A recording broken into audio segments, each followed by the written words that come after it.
మిత్ర, నేను ఏం చెప్పాలనుకున్నానో ఇప్పుడు నీకు అర్థమైనట్టుంది.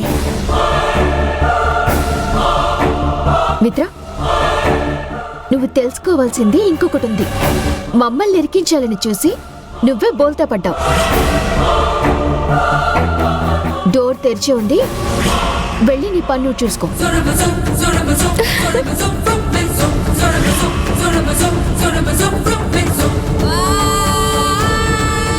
మేడం, అంటే మేము నలుగురం కలిసే తినొచ్చా? నిరభ్యంతరంగా తినచ్చు. ఇక నుంచి మీరు ఎప్పటిలాగే సంతోషంగా ఐక్యమత్యంగా ఉండాలి.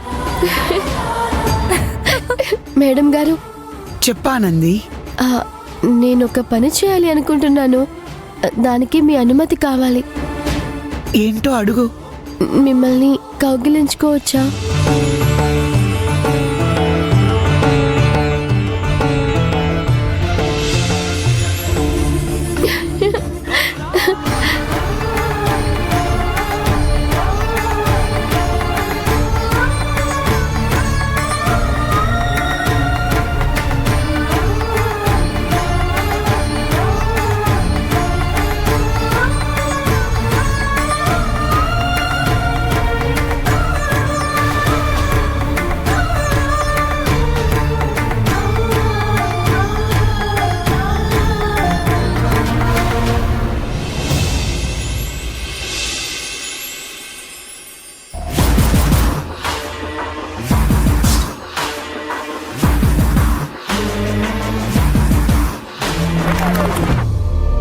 హాయ్ మహేష్.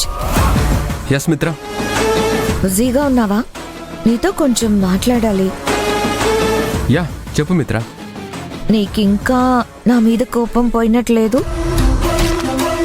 అదేం లేదు, చెప్పు. నందా విషయంలో జరిగిన తప్పు